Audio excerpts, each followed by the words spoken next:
नित्याच्या वाङ्मयीन सेवेला आज आपण सुरुवात करूया.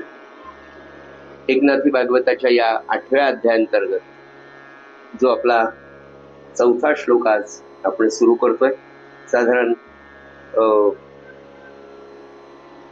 40व्या ओवीपासून आपण आजचा हा अभ्यास करणार. कालचा विषय आपला असा सुरू होता, अर्थातच भगवान अवधूत आणि यदुराजांमधला हा संवाद आहे. त्यामध्ये अजगराच्या गुरुत्वाचं वर्णन अवधूत सांगतात आणि हे सांगत असताना सज्जन हो,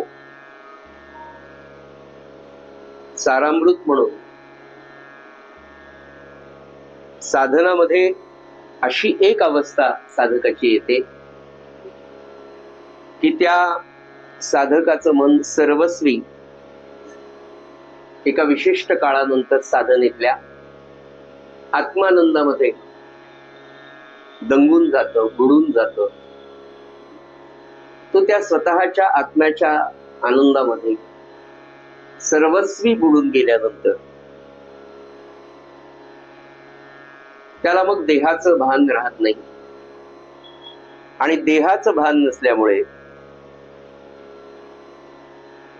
आणि तत्पूर्वी हा देह प्रारब्धाच्या अधीन आहे याची पक्की खात्री होऊन साधन झालेलं आहे. त्याच्यानंतर आत्मानंद आहे आणि मग त्या आत्मानंदामध्ये प्रारब्धाच्या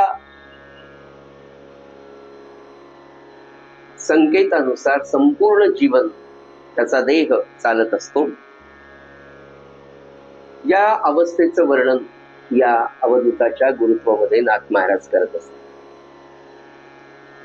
आणि जेव्हा ही अवस्था, आत्मानंदाची अवस्था पूर्णपणे त्या साधकाची जेव्हा साधकामध्ये जेव्हा मुरली जाते, अर्थात हे सगळं अवधूताची अनुभूती आहे आणि त्या अवधूताचा संवाद यदुराजाबरोबर चाललेला आहे. आणि तो नाथ महाराज खरं म्हणजे स्वतः ब्रह्मज्ञानी असल्यामुळे या सगळ्या अनुभवातून नाथ महाराज स्वतः गेलेले असल्यामुळे त्याचं यथार्थ योग्य नेटकं वर्णन महाराज आपल्याला सांगतायत, नाथ महाराज, कारण त्यांनी ती अवस्था भोगलेली आहे आत्मानंदाची.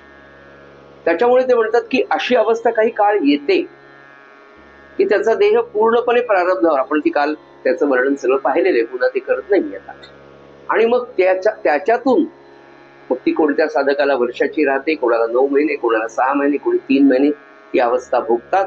आणि त्या आत्मानंदाच्या अवस्थेची सगळी भूक भागल्यानंतर ते सगळं आत्मज्ञान मुरल्यानंतर ही अवस्था पचली की साधक सिद्ध बनतो. मोक्षाचा साधकाचा सिद्ध. तर सिद्ध बनल्यानंतर मग मात्र तो या समाजामध्ये, कुटुंबामध्ये अगदी सामान्य माणसासारखा वागायला सुरुवात करतो.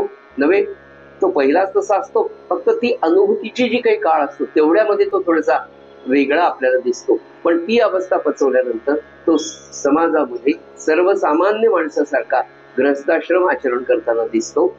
आणि मग मात्र तो समाजाला ओळखायला कठीण होतो, कारण त्याची अंतरिम अवस्था जाणणारा फक्त सत्पुरुषच असतो. तो भेटला तरच तो त्याला जाणू शकतो, पण आजूबाजूचे लोक जाणू शकत नाही. त्याचं उत्तम उदाहरण माझ्या माहितीप्रमाणे सगळेच ब्रह्मज्ञानी पुरुष आहेत. जनार्दन स्वामींच्या बरोबर त्यांची पत्नी इतके दिवस राहत होते, पण आपला नवरा इतका मोठा अधिकारी सत्पुरुष आहे याची जाण त्यांच्या पत्नीला कितीतरी वर्ष झाली. गोंदवलेकर महाराज असतील, रामानंद महाराज असतील, प्रल्हाद, सकल संतांच्या बाबतीत हेच आहे की तो अगदी जवळ राहतो, तुमच्या माझ्यासारखं. त्याची अंतरिम स्थिती जाणण्यासाठी तेवढ्या स्थितीला पोहोचलेला दुसरा कोणी आल्याशिवाय समजू शकत नाही. म्हणून महाराजांच्या प्रवचनामधलं ते वाक्य आहे की संत हा हिरव्या चाफ्याप्रमाणे, तो ओळखूच येत पानामध्ये पानासारखाच दिसतो. कसा तुमच्या बरोबर माझ्या बरोबर राहताना, गृहस्थाश्रम करताना दिसतो, वागताना दिसतो, सामान्य प्रपंच करताना दिसतो. पण त्याची सिद्धावस्था जी अंतर्यामी घडलेली आहे आणि तो ती प्राप्त केलेली असते.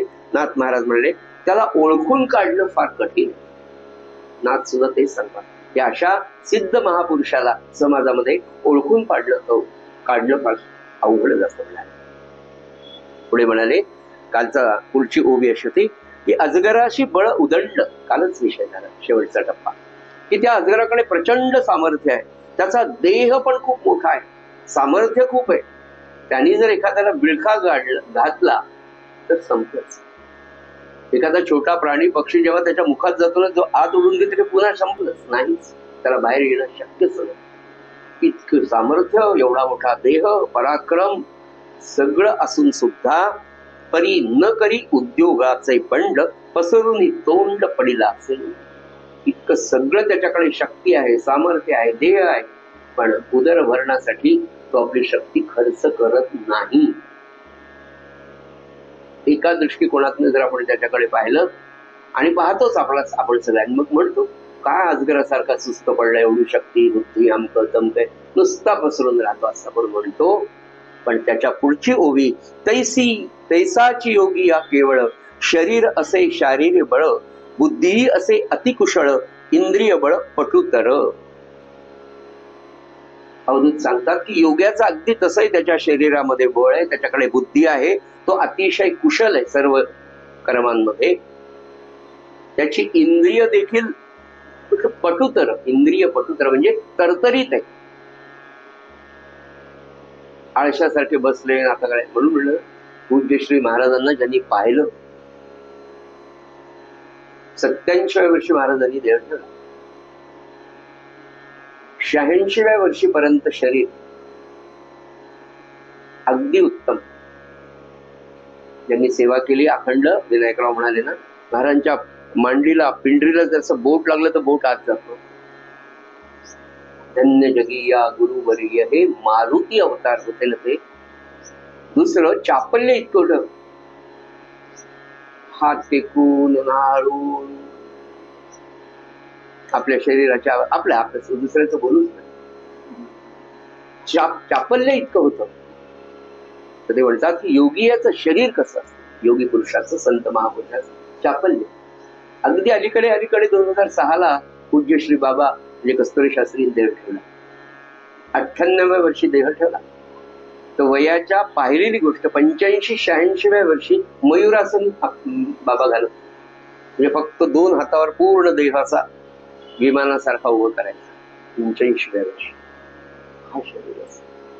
काय आहार विहार सगळं किती संयमित होतं सगळं. हे संतांचं योग्याचं, की त्याचा देह पूर्ण तरतरीत असतो ज्ञानेश्वर. म्हणजे बुद्धी, अतिकुशलता, अत्यंत पराक्रम, अतिशय शक्ती, अतिशय चापल्य, देह अवयव तरतरीत शेवटपर्यंत. आणि सत्पुरुषाबरोबर राहणारी त्याची सहधर्मचारिणी मोठे बाबा 98, कुठेही 100व्या वर्षी देह ठेवला. 100व्या वर्षी, 100व्या वर्षी सुद्धा कुठेचे दात उत्तम होते, कुठेला बीपी शुगर नव्हता, बाबांना नाही होता, कुठेही. काय रोज जेवायला 3 वाजायचे, सकाळी एवढा 1 ग्लासभर दूध घेतलं, चहा वगैरे काही. काय असतं संतांचं, इतका आहार कमी आणि प्रचंड काम. म्हणजे सकाळी उठलं तर संध्याकाळी 11-11:30लाच पाठ जमिनीला लागला, की पुन्हा सकाळी 3:30-4ला ते ध्यानाला उठायचे, त्याच्यात तयार पाहिजे. इतकं सगळं तरतरीत शरीर, उत्तम बुद्धी, उत्तम शरीर असलेला, पण हा आहारा लागी सर्वथा हेतू स्फुरोन नेदी चित्ता, काया वाचा तत्वता नेदी स्वभावाचा दंडाळू. इतकं सगळं असून सुद्धा तो योगी आहारासाठी कधीच आपली ही सगळी विद्वत्ता, आपलं शरीर, धर्म किंवा शरीर वापरत नाही. त्याच्या मनाला आहारासाठी ही शक्ती, आपलं सामर्थ्य खर्च करावं असं त्याच्या मनात देखील येतं योग्याचं, की मला काय साधायचं. म्हणजे एकदा आयुष्याचं ध्येय ठरलंय की मला शाश्वत समाधान, मला भगवंताची प्राप्ती करून द्यायची आहे, त्या ध्येयाप्रती इतकं चिटकून राहायचं की आपलं सगळं तन मन धन सगळं त्या कार्यासाठी अखंड वापरत राहायचं, अखंड ते साधायचं, ते साधायचं, ही अवस्था त्या. आणि दुसरं म्हणाले काया वाचा तत्वता नेदी स्वभावत दंडळू. इथे म्हणाले तो जो योगी आहे त्याचं शरीर, त्याची वाणी कधीच डळमळत नाही, कधीच डळमळत नाही. कशासाठी? खरं सांगायचं म्हणजे पुढे म्हणाले स्वप्न जागृती मुकला, सुषुप्ती सांडोनी निजेला, शून्याच्या पासोडा झाडीला, निजी पहुडला निजत्वै. त्याची अवस्थाच अशी आहे की जागृती, स्वप्न, सुषुप्ती ह्या सगळ्या अवस्था ओलांडून ते म्हणाले सांडोनी निजेला, शून्याच्या पासोडा झाडीला, निजी पहुडला निजत्वै. या सगळ्या अवस्था ओलांडून शून्याचं जे झाड आहे तेही नाहीस करून आत्मभावाने स्वस्वरूपामध्ये निजी पहुडला निजत्वे म्हणजे या आत्मज्ञानाने स्वानंदामध्ये अखंड तुडुंब भरून तो शांत शांत पडलेला आहे. निजत्वे निजीला शांत पडले. अगदी सगळं फक्त आपल्याला सगळ्यात मोठा या सगळ्यातून अवधूत आणि अजगराकडे काय असेल असं आपल्याला वाटतं. तर हे चिंतन, हा विचार अवधूताकडून येतो की आपण प्रत्येक विश्वातल्या प्रत्येक याच्याकडे आपला पाहण्याचा दृष्टिकोन म्हणजे हे सगळं जेव्हा आपण पाहतो, इतके आता 24 गुरूंच्या बाबतीत आपल्याला पतंग, समुद्र, याला काय गुरु, त्याला काय गुरु, म्हणजे आपला जो दृष्टिकोन आहे तो किती खालच्या दर्जाचा असतो, कोणाकडे पाहतात. पहिला तो जर आपण बदलला तर साधकाला तो त्याच्या परमार्थ मार्गामध्ये खूप मोठी मदत करतो. हे अवधूतांना सुचवायचं. निजी पहुडला निजत्वे. आता पुढे म्हणतात 5वा श्लोक 8व्या अध्यायातला, समुद्र जो गुरु करणे त्याची परिसपा लक्षणे गंभीरत्व पूर्णपणे निर्मळ असणे इत्यादी. समुद्र सदा सुप्रसन्न योगी सता सन्न वदन केव्हाही धूम मुशली पण नव्हे जाण निजबोधे. मिनल्या सरितांचे समळ जळ समुद्र ढवळूनी अति निर्मळ तैसी नाना कर्मे करिता सकळ सदा अविकळ योगिया. जळे गंभीर सागर योगिया स्वानुभवे गंभीर वेळानुल्लंघी सागर न उल्लंघी योगीश्वर गुरु आज्ञा. समुद्र समुद्री न रिधवे भलत्यासी तो बुडवी जळ कल्लोळासी योगिया बुडवी संसारासी भावे त्यासी गेलिया. जो रिधने निघणे जाणे जळी तो समुद्र करी आंघोळी एरांसी लाटांची कल्लोळी कास कोळी करीत असे.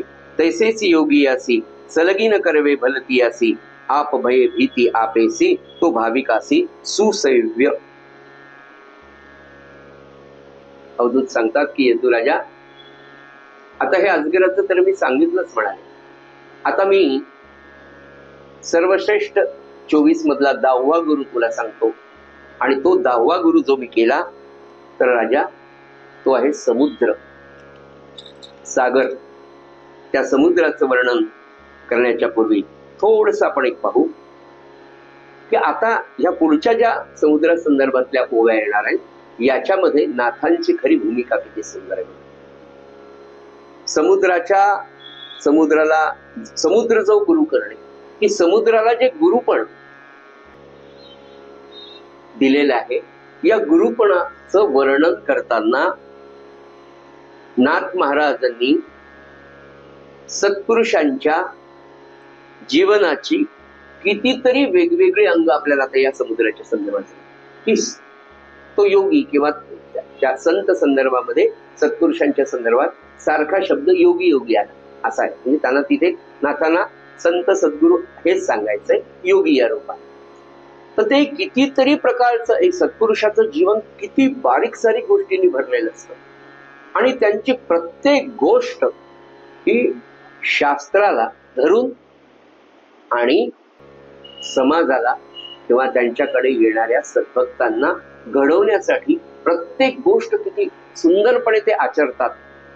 त्यांचं सदाचरण हे शास्त्राला धरून धर्माला धरूनच असतं आणि ते इतकं त्यांच्याकडे येणाऱ्या भक्ताच्या जीवनामध्ये आमूलाग्र बदल करणार असतं. त्याची किती विविध अंग आहेत आता या सगळ्या ओव्यांमध्ये नाथ महाराजांना सांगतात. काय होतं, मीपणाने जे काही दोष आपल्या जीवनामध्ये निर्माण होतात, तसं मीपणाने निर्माण होणाऱ्या संतांच्या जीवनातले जे काही वेगवेगळे अनुभव आहेत, त्या अनुभवांच्या कक्षा सुद्धा किती व्यापक असतात हे संतांच्या साहित्यावरून लक्षात येतं. की मी तुम्हाला कसं सांगू आता, की सामान्यपणे म्हणजे तुमच्या माझ्या गृहस्थाश्रमात, तुमच्या माझ्या जीवनात, तुमच्या माझ्या प्रपंचात एखादी घटना घडताना आपण कसे त्याला प्रतिक्रिया देतो, आपण कसं वागतो, अगदी तसाच गृहस्थाश्रम, तसाच प्रपंच सत्पुरुषांचा असतो. म्हणून तो म्हणलं, संतांच्या चरित्रात इतकं खरंच महान काही. वेदशास्त्रांचं अध्ययन करावं, सगळं श्रुतींचं पाहावं, पण खरं जर काही आचरणीय असेल ना, आचरणशील असेल तर संतांचं, की त्याच्यातून जे मूळ तत्व आहे जीवन जगण्याचं ते कोणतं आहे. सगळ्यांना म्हणजे आता परमार्थाची बाजू एक 5-10 मिनिटं आपण बाजूला ठेवू, पण मुळात व्यवहारही जीवन जगत असताना सुद्धा नका बोलूयात आपण परमार्थाचं, अध्यात्माचं नका बोलू, सगळ्यांना समाजात आवडेल असं नाही. पण तर्कशास्त्रदृष्ट्या जरी आपण साधारण विचार केला की प्रत्येकाला काय हवंय, प्रत्येक प्राण्याला, प्रत्येक प्राण्याचे माणसाला, प्राण्यांपासून तर माणसांपर्यंत प्रत्येकाला सुखावं जीवन हवंय, प्रत्येकाला आनंद हवाय, कुणालाच दुःख नकोय, कुणालाच चिंता नकोय. म्हणजे प्रत्येकाची ओढ त्या न संपणाऱ्या आनंदाकडे असते. कारण आपल्याला सारखा आनंदच हवा असतो, सुखच हवं असतं. हे तर लॉजिकली आहे ना. मग तिथे अध्यात्म बाजूलाच ठेवून द्या, जीवनात सुद्धा, प्रपंचात सुद्धा सगळा आनंद हवा असतो. मग त्या आनंद मिळत असताना सत्पुरुषाच्या जीवनात एखादी घटना घडते, त्याच्या गृहस्थाश्रमात, अगदी तशीच तुमच्या माझ्या जीवनात घडते. त्यातही विशेषतः पटकन लक्षात येणारी गोष्ट आहे, आपल्याला न आवडणारी, क्लेशदायक, दुःखदायक घटना ज्या वेळेला आपल्या जीवनामध्ये घडते, अगदी तशीच घटना सत्पुरुषाच्या जीवनात घडताना तो कसा त्या घटनेला तोंड देतो आणि मी कसा देतो. मग तो तसा का तोंड देतो आणि मी असा का तोंड देतो त्या घटनेला. तोही मनुष्य म्हणून जन्माला आलाय, मीही मनुष्य म्हणून जन्माला आलो, आणि सत्पुरुष हेच सांगतात की तू आणि मी सारखाच आहे. सगळ्यात महत्वाची गोष्ट काय, की संत आत्मज्ञानाला, ब्रह्मज्ञानाला पोचून सुद्धा आपल्या बरोबर राहतात. आपल्याला त्यांना घेऊन जायचंय, तरी चला चला घाबरू नका, नाही का. आणि काही नाही, फार खोल नाही. म्हणून ते पांडुरंग असं जर सांगितलं, संतांची त्याच्यामध्ये सांगण्याची भूमिका एवढी की हा भवसागर इतकाच खोल आहे, पण त्याच्या नामाने आपण उद्धरून जाऊ, ते त्यांना सांगायचं. म्हणून नाथ महाराज असं सांगतात की मीपणाने निर्माण झालेल्या अनुभवांची कक्षा किती व्यापक असते हे आपल्याला संतांच्या जीवन चरित्रावरून कळतं. दुसरं म्हणाले, संतांच्या जीवनामध्ये मीपणा नाहीसा होत एक दिव्य अनुभव प्रगट होतो, आणि अर्थात मीपणात विलीन झालेल्या अनुभवाची कक्षा सुद्धा अत्यंत व्यापक असते. आता हे सिद्धांत वाचून दाखवलं तर कायच नाही, मीपणाची कक्षा घेऊन असं. मीपणा नाहीसा झाल्यावर ज्या आनंदाच्या लहरींवर मनुष्य राहतो ना सज्जनो, संतांना अपेक्षा आहे की अरे तुम्हाला हा आनंद मला मिळवून द्यायचा. आणि म्हणून संतांची किती आपल्यावर, किती किती उपकार म्हणावं, किती प्रेम म्हणावं आपल्यावर. महाराज शेवटी म्हणले, तुम्ही काहीच करू नका, तुम्ही फक्त, असा शब्द आहे 4 सप्टेंबरचं बोलूचं, तुम्ही फक्त नाम घ्या, बाकी सर्व मी करतो, तुमचे सगळे गुन्हे धुतो, तुमचे सगळे दुःख मी घेतो. हे सांगण्याचं कारण काय, की त्यांचा मीपणा नाहीसा झाला. ते म्हणाले माझा अहमपणा, आणि ते सांगतच नाही, आपल्याला लक्षात घ्यायचं जेव्हा मीपणा नाही झाला ते कसं माझा मीपणा. काल एका फार मोठ्या संतांचं एक प्रवचन ऐकायला मिळालं. त्यात एक फार सुंदर गोष्ट, म्हणजे त्यांनी सांगता सांगता सहजतेने सांगितली, पण एक तत्व लक्षात आलं. म्हणजे हे जे म्हणाले ना, मीपणाच नाही, संतांच्या जीवनात मीपणाच नाहीसा झाल्यानंतर जो दिव्य अनुभव त्याला मिळतो, तो अनुभव मीपणा विलीन झाल्याशिवाय मिळत नाही. आणि त्याच्याही त्या अनुभवांच्या कक्षाही खूप व्यापक असतात. हा जो सिद्धांत मला सांगताना त्या संतांचं मी दुर्मिळ प्रवचन मला ऐकायला मिळालं, मी ऐकत होतो. तर ते संत सांगत होते की म्हणाले, नामदेव महाराज च्या काळामध्ये मुसलमानांचं राज्य होतं आणि नामदेव महाराजांचं संतत्व त्या तत्कालीन राजा कोण असेल तो, त्याचं नाव अभित नसतं, कशाला घ्यायचं, त्याच्या कानावर गेलं.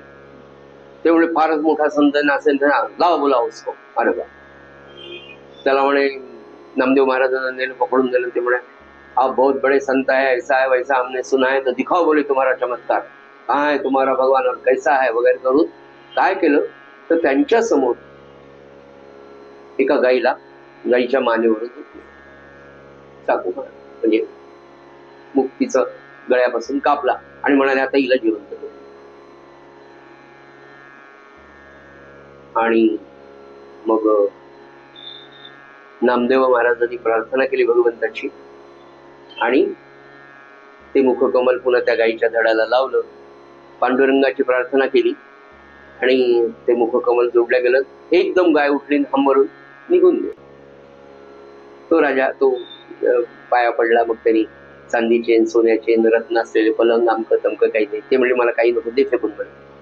आणि नामदेवाने फेकून दिले नदीमध्ये. ते पुन्हा चिडलं, माझा चांदीचा पलंग कसं काय फेकला. ते म्हणजे अरे जा काढून आण म्हणे. किती पाहिजे तुला, तू एक दिला ना, काढ म्हणे. काढ, 10 काढून टाक.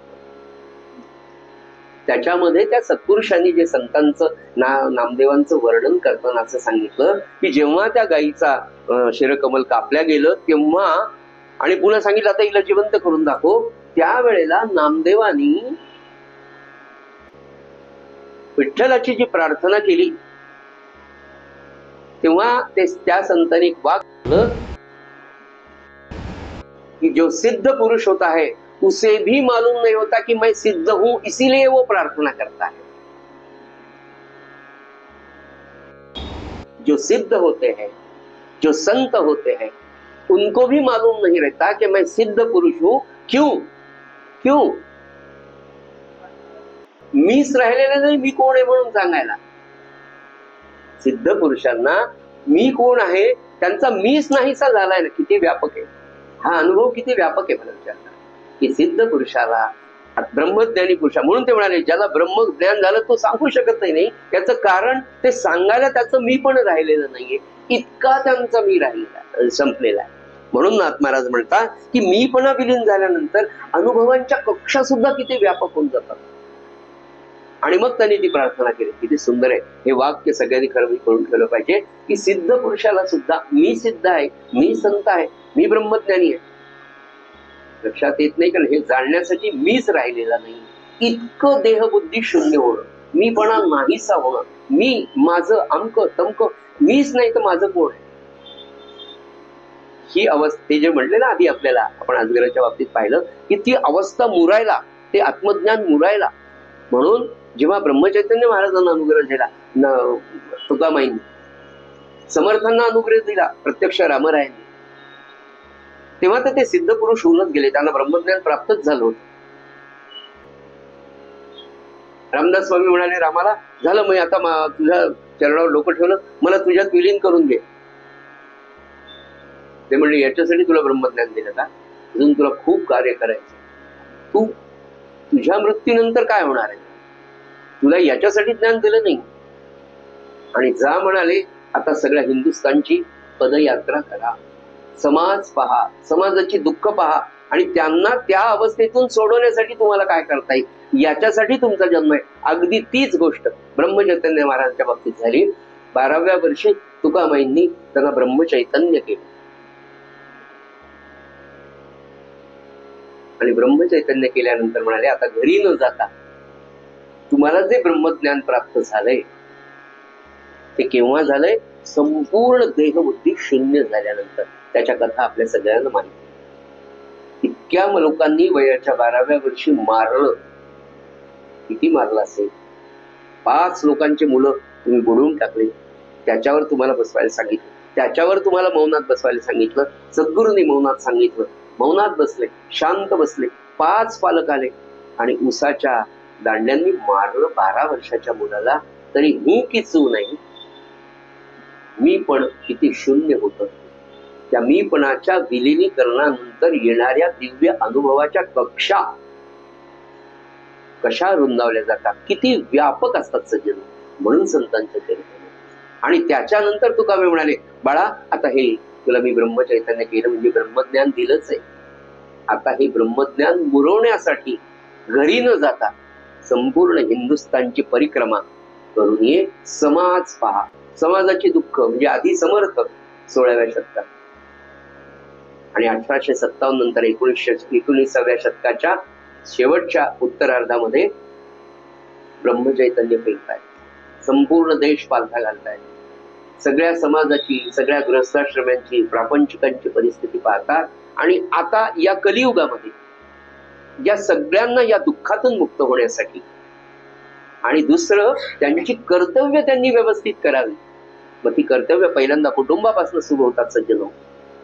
महाराजांनी हे जाणलं की व्यक्तीची प्रगती झाल्याशिवाय कुटुंबाची होणार, व्यक्तीसमोर ध्येय ठेवल्याशिवाय कुटुंबासमोर राहणार, कुटुंबासमोर अशी कुटुंब तयार झाल्याशिवाय समाज तयार होणार. आणि या सगळ्यांचं सूत्र म्हणून महाराजांनी त्रिसूत्री कार्यक्रम दिला. पहिल्यांदा नीतिमत्ता पाळ. त्या काळामधला समाज, त्याची व्यवस्था, संतांना काय काय पाहावं लागतं मला सांगा. अत्यंत सुचिरभूत असलेला माणूस आहे, शाकाहारी, सदावर्तनी, लसूण कांदा न चालणारा. त्याला मासळीच्या बाजारात न जाणं सुद्धा, किंवा बाजूनी, बाजारात तर नाहीच, त्याच्या बाजूनी जाताना सुद्धा तुम्हाला आम्हाला किती त्रास होतो. अशा ब्रह्मज्ञानी सत्पुरुषाला या समाजात वावरत असताना, समाजाला पाहत असताना, ती दुःख पाहत असताना अत्यंत कोमल हृदय असलेले ब्रह्मचैतन्य महाराज 13-14 वर्षाचे हिंदुस्थानच्या प्रवासाला निघाले. आणि पाहतात घराघरात, प्रत्येक प्रदेशात स्त्रियांची अवस्था, पुरुषांची अवस्था, समाजाची अवस्था ढासळलेली. आणि या सगळ्या भारताचं जेव्हा दर्शन झालं, बरोबर दासबोध तर होताच, ते जगतच होते. नाथ भागवताचं विशेष प्रेम ब्रह्मचैतन्य महाराजांना, तेच त्यांनी पुढे आपल्या सगळ्या परंपरेला दिलं. तेच रामानंदांना, तेच आनंद सागरांना, तेच ब्रह्मानंदांना, तेच प्रल्हाद महाराजांना. आणि त्या नाथ भागवताच्या या सगळ्या चिंतनानंतर त्यांच्या लक्षात आलं की या सगळ्या समाजाला 3 गोष्टी देणं. पहिलं त्यांनी सांगितलं नीतिमत्ता पाळ. नीतिमत्ता स्पष्ट, परस्त्री, परनिंदा, परधन याची अपेक्षा नाही करायची. नंबर 2, कर्तव्याला चुकू नका. तुमचं कर्तव्य आई म्हणून, मुलगा म्हणून, तुम्ही कोणाचा तरी मुलगा, कोणाचा पती आहात, कोणाचा भाऊ आहात, कोणाचं काय, त्या सगळ्या कर्तव्याप्रती आणि सगळ्यात तुम्ही माणूस म्हणून भगवंताच्या प्रती जे तुमचं कर्तव्य आहे, पहिलं नीतिमत्ता सांभाळा, कर्तव्याला चुकू नका. आणि तिसरं सगळ्यात महत्वाचं म्हणजे हा सगळा प्रपंच करत असताना भगवंताच्या नामाला न विसरणं आणि त्याचं स्मरण अखंड ठेवणं, हा वेदांताचा सार. काय सांग, अगदी जी ना खऱ्या अर्थाने भगवंताला न मानणारी माणसं आहे ना, त्यांनी सुद्धा नका भगवंत पाहू, पण निदान तुम्हाला सुखाने जगायचंय ना. आपल्याला जर आयुष्यभर आनंदामध्ये राहायचं आहे, कुठल्या चिंतेमध्ये राहायचं नाही, कुठल्या द्विधेमध्ये राहायचं नाही, कुठल्या भ्रमामध्ये राहायचं नाही, सोडून त्यांना ज्यांना आवडत नाही भगवंत त्यांच्याशी हा विषय पण बोलू. पण त्यांना असं आपण सांगू शकतो, अरे तर्कशास्त्रदृष्ट्या सगळी धडपड तुझी कशासाठी चालली आहे? सुख मिळवण्यासाठी. मग तुला काय वाटतं की सुख इथे मिळेल, तिथे मिळेल, तिथे मिळेल? इतकी 50 वर्ष वेगवेगळ्या दुकानांमधून म्हणजे वेगवेगळ्या इच्छांकडे आपण गेलो आणि सुख मिळवायचा प्रयत्न केला. सज्जनो, मिळालं का? नाही. म्हणून महाराजांनी ही जी सूत्रे घे की नीतिमत्ता पाळा, कर्तव्याला चुकू नका. तुमचं जे जे कर्तव्य या कुटुंबापासून ते या समाजापर्यंत ते कर्तव्याचं अतिशय मनापासून पालन करा. आणि तिसरी गोष्ट, आद्य कर्तव्य, मनुष्य म्हणून जन्माला आलो, ज्यांनी हा देह दिला, ज्यांनी हा सगळा उपभोग दिला, ज्यांच्यासाठी मी कर्तव्य करतो, ज्यांच्या पोटी मी जन्माला आलो, ज्यांना माझ्या पोटी मी जन्माला घातलो, या सगळ्यांप्रतीचे कर्तव्य प्रामाणिकपणे करून ज्यांनी हा देह दिला त्याचा अखंड स्मरण प्रपंच करताना करा. हे 3 सूत्र श्री महाराजांनी. ब्रह्मज्ञान झाल्यानंतर ते पचवण्याकरता संपूर्ण हिंदुस्थान फिरून मग अभ्यासांती आपल्याला दे. अगदी समर्थांच्या बाबतीत, समर्थांच्या 12 वर्षाचा जो काळ आहे टाकळीचा, साधनेचा, तेव्हाचा जो दासबोध आहे तो 21 समासांचाच आहे. त्याला जुना दासबोध किंवा 21 समासी दासबोध असं. त्याच्यामध्ये मनुष्य, त्याचं जीवन, त्याची कर्तव्य, याच्यामध्ये पहिल्यांदा समर्थ सांगतात की प्रपंच करूच नका, तुम्ही फक्त भगवंतासाठी जन्माला, परमार्थच करा. रामरायांनी दर्शन दिल्यानंतर, सगळा हिंदुस्थान फिरल्यानंतर 20 दशकांचा दासबोध, ग्रंथराज दासबोध तयार झाला. मग ते म्हणाले प्रपंच करावा नेटका. तोपर्यंत प्रपंच नव्हता. त्याचं कारण 12 वर्षाचे घराबाहेर निघाले, 24व्या वर्षापर्यंत साधन केलं. टाकळीच्या नदीमध्ये सकाळी उभं राहायचं, दुपारपर्यंत आलं, त्याच्यानंतर भिक्षा, त्याच्यानंतर चिंतन, त्याच्यानंतर लेखन, संध्याकाळची संध्या, रात्री भजन, अखंड नामस्मरण, असा तारुण्यातला, कौमार्यावस्था, तारुण्यावस्थेतला तो सगळा काळ होता. आणि त्या काळातलं जे चिंतन होतं ते 21 समाज, ते प्रखर निष्ठा होती, प्रखर साधन होतं. स्वतः करत होते तसंच जगाने करावं, तसंच जगाने वागावं, अशी एक निष्ठा होती. पण समर्थाला, खऱ्या समर्थाने म्हणजे रामरायाने सांगितलं की नाही, तुला हे पाहावं लागणार. आणि मग हिंदुस्थान पाहिल्यानंतर समाज कुणाच्या नादी लागला? पीरांच्या नादी, दर्ग्यांच्या नादी, इतर धर्मांच्या नादी. स्वधर्म सोडला, कुलधर्म सोडला, कुलाचार सोडला, असा समाज आहे. या समाजाला त्याचं ध्येय प्राप्त करून देण्यासाठी आता मला काहीतरी वेगळं सांगितलं पाहिजे, की ज्यांनी प्रपंच आणि परमार्थ दोन्ही बरोबर चालतील. कारण प्रपंच सोडून ही माणसं राहू शकणार नाही. नव्हे नव्हे प्रपंच हा सुद्धा भगवंताने दिला. संतांच्या जीवन चरित्रामध्ये सज्जन हो, मीपणाने निर्माण होणाऱ्या अनुभवांची कक्षा किती व्यापक होत जाते. संत तोच आहे, साधन तेच. काळ जातोय, त्यांनी पाहिलेला समाज, आणि मग त्याला भगवंत जे देतो तो ते सगळं संत आपल्याला देतात. ना तुळे मुख्य परमात्मा म्हणून करावी लागी प्रतिमा, असं समर्थ म्हणाले. सगुण उपासना समर्थाने दिली. तीच पुढे आपल्याला सांगितली की अरे बाबा, तो वेदांताच खरं जर सार काही असेल तर हेच आहे की मला आनंद मिळवायचा आहे तो भगवंताशिवाय. नंबर 2, कर्तव्याची पूर्तता झाल्याशिवाय. जो प्रपंचामध्ये नापास झाला ना, तो परमार्थात यशस्वी होऊ शकेल की नाही, शंकाच नवे नवे होणारच. म्हणून प्रपंच करावा नेटका. नेटका म्हणजे कर्तव्यापुरता, आसक्ती रहित असलेला, फक्त कर्तव्याने अगदी भरलेला. आपण सगळेजण अगदी कुटुंबापासून तर इथपर्यंत एकमेकांशी कर्तव्याने बांधलेलो, आणि ती सगळी कर्तव्य सद्गुरूंच्या समोर, सद्गुरूंच्या सान्निध्यात तुम्हाला आम्हाला.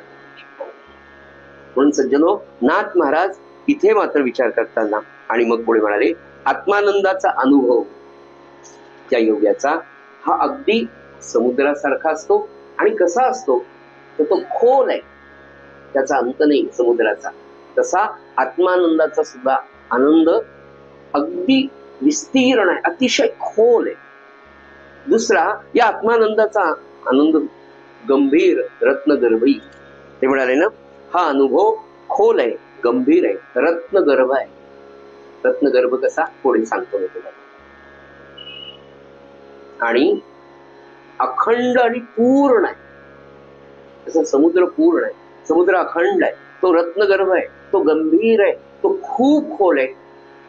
अगदी योग्याचा, संतांचा आत्मानंद जो असतो त्याची आणि याची बरोबरी सारखीच आहे.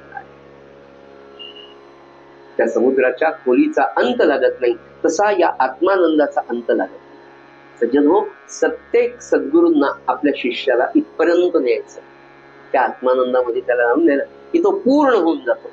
मग त्याच्याकडे पाहिजे.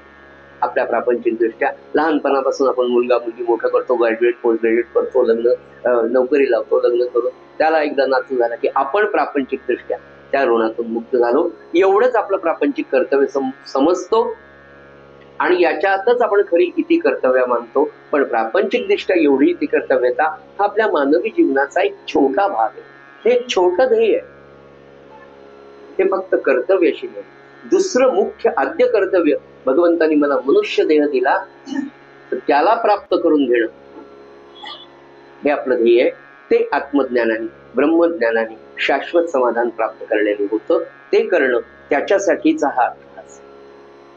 आणि म्हणून आत्मज्ञानी पुरुषाच्या अंतःकरणाला अवधूतांनी आणि नाथ महाराजांनी समुद्राची उपमा दिली की त्या आत्मज्ञानी ब्रह्मज्ञानी पुरुषाचं अंतःकरण समुद्रासारखं खोल, विस्तीर्ण, गंभीर, रत्नगर्भ, अखंड आणि परिपूर्ण असतं. असा हा विषय आता सुरू होतो. कोणता?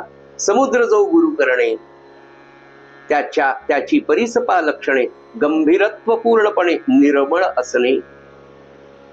महाराज सांगतात की त्या समुद्राचं वर्णन करताना ते म्हणाले, समुद्राची 3 लक्षणं त्यांनी सांगितली की तो अत्यंत गंभीर असतो. दुसरं परिपूर्णता आहे त्याच्यात, आणि तिसरं अतिशय निर्मळ. सगळ्या जगातल्या नद्या, त्या नद्याला मिळणारे सगळे ओढे, विविध ओढ्यातून येणाऱ्या सगळी घाण, ही सगळी त्या समुद्राला अखंडपणे मिळत असते, अविरतपणे मिळत असते. पण वैशिष्ट्य समुद्राचं असं आहे की त्याचं निर्मलत्व, त्याचा निर्मळपणा कधीच कमी होत.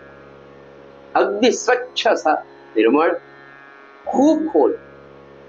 आता एक वैशिष्ट्य, खरंच आपण कधी इतक्या वेळेला समुद्रांवर गेलो, भारतातले सोडून बाहेरच्या परदेशातल्या समुद्रावर जाऊन पाहिलं, ते सगळं निर्मलत्व अनुभवलं. पण त्या समुद्राची सगळी लक्षणं, त्याचे सद्गुण मात्र आपल्याला सज्जनो कधीच इतक्या वर्षात ऐकायला मिळाले नाही. ते सगळे आपल्याला अवधूत आणि त्याच्यानंतर नाथ महाराज बोटाला धरून आता दाखवणार आहेत की समुद्र काय आहे. त्या समुद्राचा विचार पुन्हा मी सांगतो की तो दृष्टिकोन आपल्याला मिळतो. कोणाहीकडे पाहताना अरे काय छान, काय सद्गुण मला याच्यातले घेता येईल. पुढे म्हणाले की त्याचा निर्मळपणा, त्याची परिपूर्णता आणि त्याचा गंभीरपणा, हे 3 लक्षण नाथ महाराज आपल्याला समुद्राचे सांगतात. पुढे म्हणाले दुसरं वैशिष्ट्य, सदा सुप्रसन्न. तो सागर, तो सिंधू, तो समुद्र सदा प्रसन्न असतो. खरं सांगतो मी, समुद्रावर नुसतं जाऊन बसलं अकारण आपल्याला प्रसन्नता येते. आणि सगळ्यात मोठी जर काही गोष्ट होत असेल, समुद्राच्या काठावर बसल्यानंतर कुठेही जा तुम्ही, म्हणजे अगदी अंदमान निकोबारचे समुद्र किनारे तर खूप सुंदर आहे. तर म्हणतो बाकी म्हणजे सगळीकडच्या आपल्या आध्यात्मिक यात्रा कराव्या, पण बाकी पर्यटनापेक्षा अंदमान निकोबारचे जे काही समुद्र किनारे, त्यातला राधानगरी नावाचा एक बीच म्हणजे समुद्र किनारा आहे, तो जगातल्या पहिल्या 5 पैकी. इतका अप्रतिम आहे, इतका स्वच्छ आहे की तुम्ही शोधू म्हटले तरी एवढासा प्लास्टिकचा तुकडा किंवा एखादा कचऱ्याचा तुकडा तुम्हाला दिसणार नाही. इतका स्वच्छ, भारताच्या अंतर्गत आहे. इतका सुंदर राधानगरीचा आहे. आणि त्यापेक्षा म्हणजे इथून जवळपास 5 ते 6 किलोमीटर फक्त कमरे इतकं स्वच्छ. किती स्वच्छ तुम्हाला सांगू, माझा चष्मा त्याच्यात पडला. मला सांगा, चष्मा जर समुद्रात पडला तर कोणी शोधावा का, किंवा शोधून मिळेल ही अपेक्षा करावी का? मला माझा अनुभव सांगायचा, मला त्याची निर्मलता असा पडला. आणि 5 मिनिटात तसा इतकं ट्रान्सपरंट पाणी, बिस्लरीचं पाणी आपल्या शुद्ध सध्या दिसायला तेच आहे म्हणून त्याचं नाव, बिस्लरीचा काही एजंट नाही. तर इतकं स्वच्छ पाणी की असं उचलून पुन्हा सापडलं. 10-20 मिनिटं मला लक्षात नाही आलं पडला. आणि एकदम तुमचा चष्मा, अरे कुठे इथेच खेळत होतो आपण. त्या समुद्रामध्ये आम्ही रिंग खेळू लागलो. आम्ही अनेक पर्यटक होतो. अतिशय सरळ, स्वच्छ, धोका नसलेला, इतकं पाणी असलेला, सगळ्या छोट्या मुलांना, अगदी ज्येष्ठ नागरिक सगळे मिळून असे गोल मस्त रिंग करून तिथे चेंडू, रिंग अशा खेळत. समुद्राची निर्मळता, त्याची गंभीरता आणि त्याची परिपूर्णता. आणि सदा सुप्रसन्न. अहो, तो त्या बीचवर आम्ही गेलो, आम्ही अनेक पर्यटक. असं वाटलं आपण कधी इतके उशीर का लावला इथे आहे. काय प्रसन्नता. बरं काय खरं तर मोठा विशाल पाण्याच्या लाटा हळूहळू येत आहेत. लौकिक दृष्ट्या तर काहीच ना, काय पाणी नसून ते तुम्हाला परत म्हणलं की जहा गए वहा पाणी और पत्रा, लोग कहे हम गए जत्रा. पाणी दगडाशिवाय काय. पण त्यातलं सौंदर्य परमात्म्याने ते निर्माण केलं. आणि सगळ्यात मोठी जर काही गोष्ट असेल सज्जन, समुद्राच्या समोर गेल्यानंतर एक अकारण प्रसन्नता येते. आणि त्या प्रसन्नतेतून आतून एक विचार येतो की परमात्मा, या सगळ्याच्या समोर माझं मी पण किती छोट आहे. विस्तीर्ण असा पर्वत पाहावा, खूप मोठा पर्वत पाहावा किंवा खूप मोठा समुद्र पाहावा, त्याच्या काठावर बसावं, त्याला निहाळत बसावं, किती तरी वेळ मनाची शांती होते. आणि शांतीच्या नंतर एक एक प्रश्न. आणि स्वतः महाराज म्हणाले ना माझ्या कालच्याच प्रवचनात, माझ्या गोंदवल्याच्या रामाला पहा. त्याला पाहिलं की आपले अवगुण आपल्याला कळून येतात.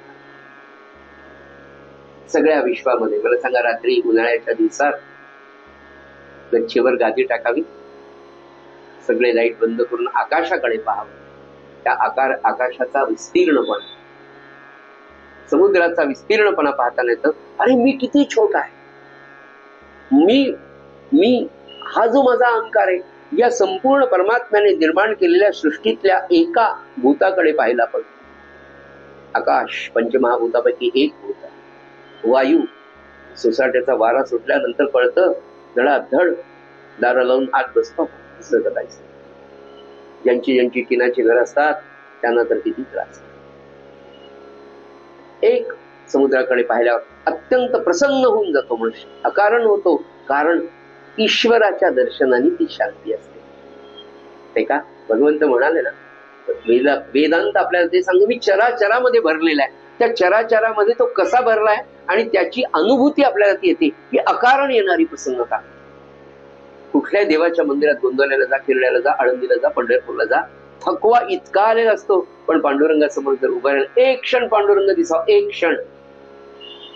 लाखो वारकरी इतका प्रवास करून जातात आणि इतके समाधानी होतात की मुखदर्शनाने, नवे नवे कळसाच्या दर्शनाने. सज्जनो, काय असेल ते कळसाचं दर्शन म्हणजे काय असेल. हा शरीराचा थकवा, मनाचा थकवा, मनाचा तर थकवा नसतोच, पण त्या नुसत्या कळसाच्या दर्शनाने ती जी प्रसन्नता अकारण येते ती अकारण नसते. त्या सतची, त्या भगवंताच्या दर्शनाची ती खूण आहे मुखदर्शन किंवा कळस. तोच पांडुरंग आहे. एवढं मन विशाल होऊन जातं. इतक्या लाखो वारकऱ्यांना भगवंताचं दर्शन न घेता सुद्धा भगवंताचं दर्शन झाल्याचा जो अनुभव येतो, तो त्या पांडुरंगाच्या व्यापकत्वाचा अनुभव असतो. हे लाखो वारकरी दरवर्षी हा अनुभव घेतात. याचं कारण त्या समुद्राची जी प्रसन्नता आहे ते परमात्म्याने निर्माण केलेलं आहे आणि तो त्याच्यामध्ये चराचरामध्ये भरला, याची न सांगता सुद्धा अनुभूती आहे. आणि ती अनुभूती कशाने येते की प्रसन्नतेने. मानवी जीवनामध्ये चेहऱ्यावरचं हास्य ही भगवंताची खूण आहे. खळखळून आनंदाने जेव्हा हसतो ना तेव्हा तिथे भगवंत आहे. त्याचं कारण काय, तिथे आनंद आहे म्हणून हास्य आहे. आणि एक उपनिषद असं सांगतात की आनंदो ब्रह्म दिव्य जाना. जिथे आनंद आहे तिथे ब्रह्म आहेच. फक्त संतांना अपेक्षा की तुम्ही खालच्या दर्जाचा आनंद घेतला, अगदी उच्च. तो कोणता, तर तो हा आत्मज्ञानाचा. असा हा विषय. पुढे म्हणाले की सुप्रसन्न असतो आणि लगेच सांगतात योगी सुद्धा. योगी सदा प्रसन्न वदन, केव्हाही धुस मुसलीपण नव्हे जाण निज बोध.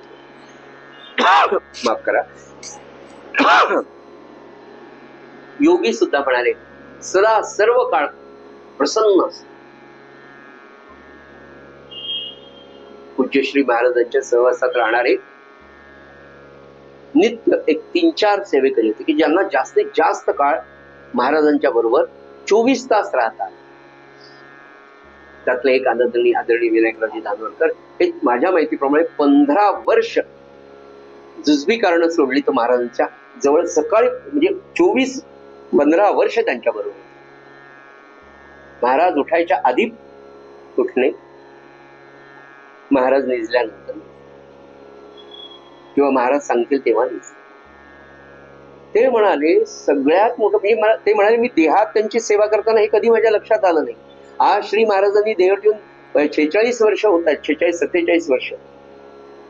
आता जेव्हा मी कधी कधी जपाला म्हणजे जपाला नेहमी बसतो, पण कधी कधी मला ते स्मरण होतं की एका सद्गुणांचं की महाराज कधीच थकलेले दिसले. एवढा प्रवास, रात्री 12:30-1 वाजता खेळण्याला यायचं, राहिलेला जप, पुन्हा 3:30ला उठायचं, तेव्हाही महाराज तेवढेच प्रसन्न, रात्री झोपताना सुद्धा तेवढेच प्रसन्न, झोपतच नव्हते हो म्हणाले. एवढी सुप्रसन्नता कशी काय असेल? म्हणजे ते म्हणाले इतक्या वर्षामध्ये महाराजांनी कधी जांभई दिलेली कधीही मी पाहिली, कधीही. सकाळी 3:30 पासून तर रात्री महाराजांनी अंथरुणावर आपला देह ठेवेपर्यंत कधीच जांभई आलेली मी महाराजांना पाहिली. ते म्हणाले ना, योगी सदा प्रसन्न, तो सदा सर्व काळ प्रसन्न असतो. काय अवस्था असेल? जांभई नाही, शिंक नाही, खोकला नाही, खाकरणं नाही, करणं नाही, काहीच नाही. आपल्याला पहा किती सद्गुण आहे. काही काही लोकांच्या घरी आपण झोपलं तर आपल्याला वेगळ्या अलारामाची गरजच नाही.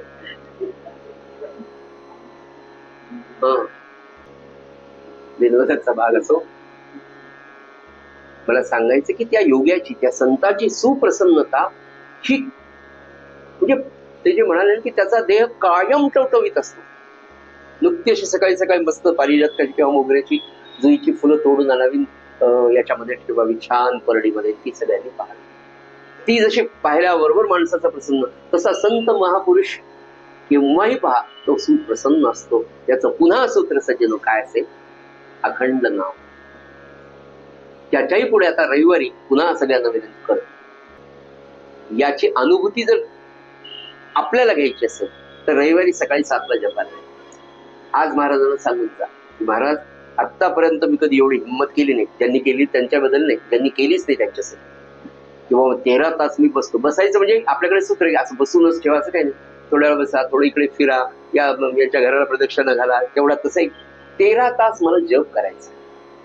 सकाळी 7ला जपाला आपण सज्जन जेव्हा बसतो आणि रात्री 8ला आपला जेव्हा जप संपतो, तेव्हा स्वतःच्याच मनाला आणि शरीराला विचारून सांगायची गरजच नाही, विचारायची गरज नाही. त्याची अनुभूतीच येते की सकाळी 7ला आपण जितके प्रसन्न असतो त्याच्यापेक्षा जास्त 13 तासाचा जप जेव्हा पूर्ण होतो तेव्हाही आपण टवटवीतच असतो. याचं कारण काय? तर याचं कारण आहे नाम म्हणजे सद्गुरू, नाम म्हणजे परमात्मा, नाम म्हणजे खरा आनंद, खरं चैतन्य म्हणजे नाम. त्या चैतन्याच्या 13 तास सहवासात जर आपण खऱ्या अर्थाने राहिलो तर थकवलं पण येईल कसं?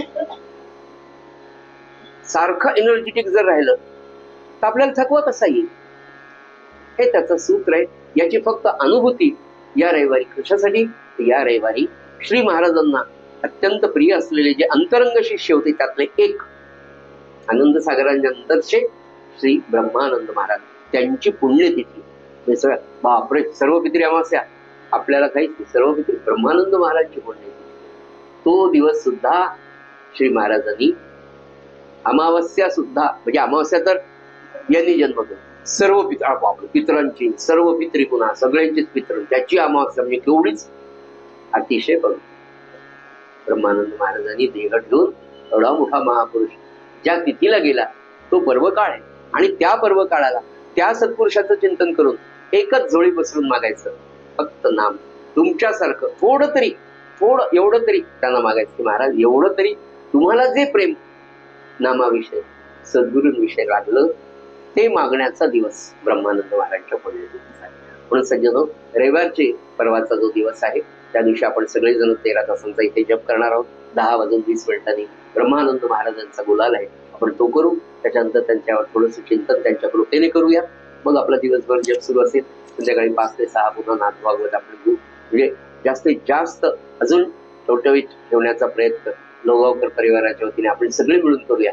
फक्त एकच आहे की तुम्ही सगळेजण जपाला या आणि बिलकुल चिंता नाही, मनात सुद्धा नको मला बसणं होईल का, नाही बसता फिरत करा.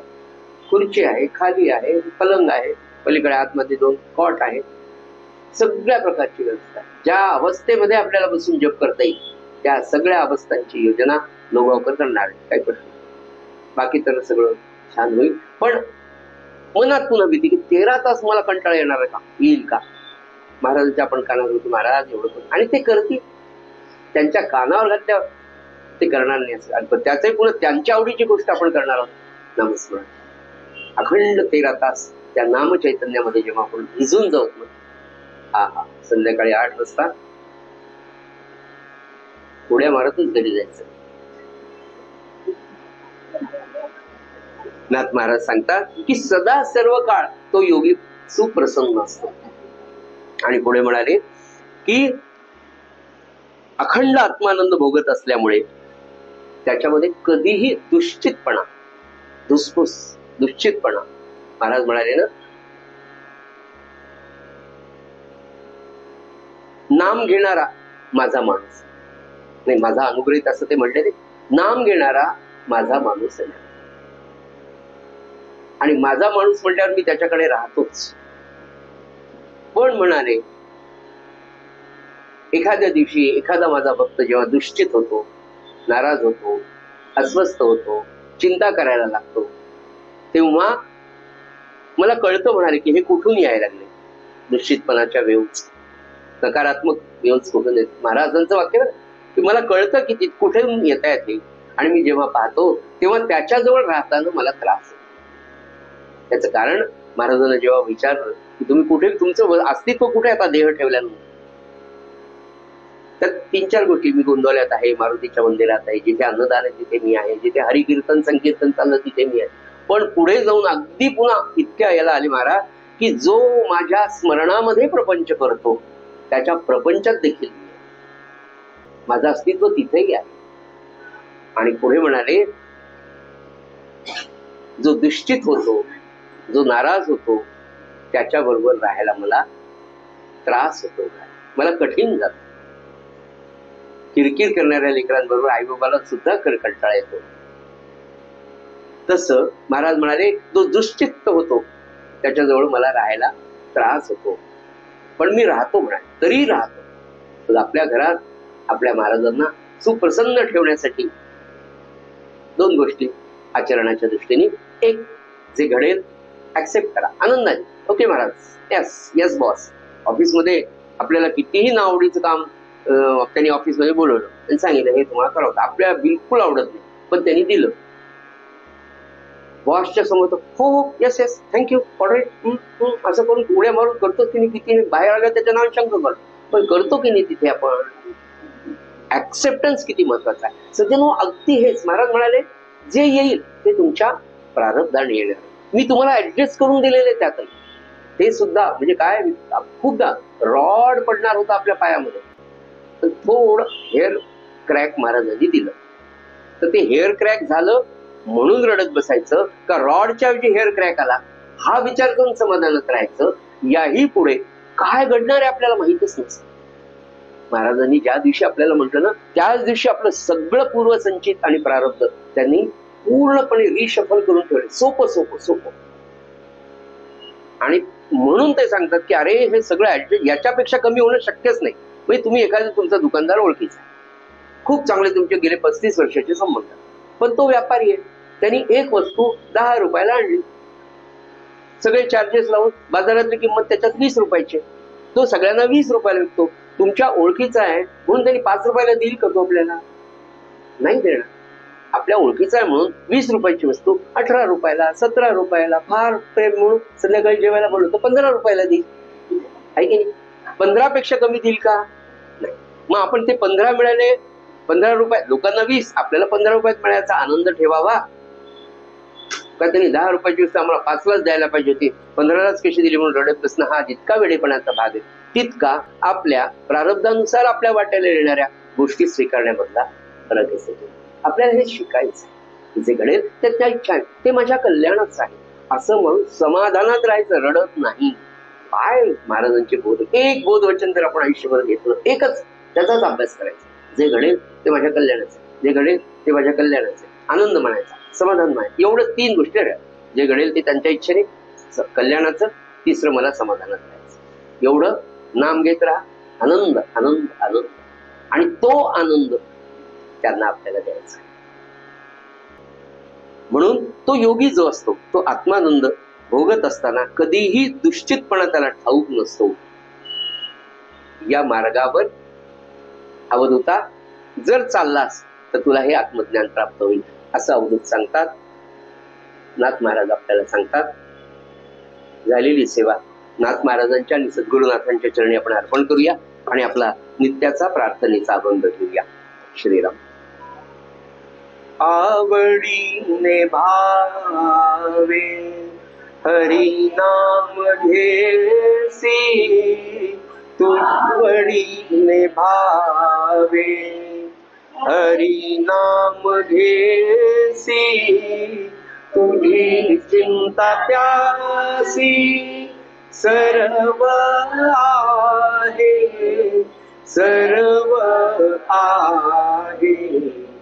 आवडीने भावे नको खेद करू कोणत्या गोष्टींचा, नको खेद करू कोणत्या गोष्टींचा.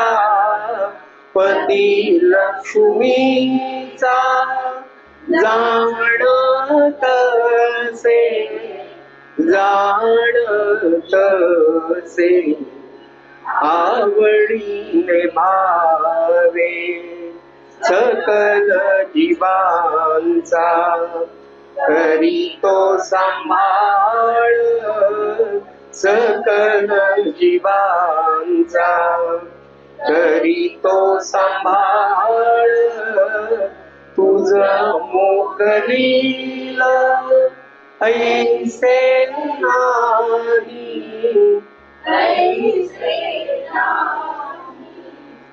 आवडीने भावे जैसी स्थिती आहे, तैशा परी राहे. जैसी स्थिती आहे, तैशा परी राहे. कवतुक पाहे संचिताचे,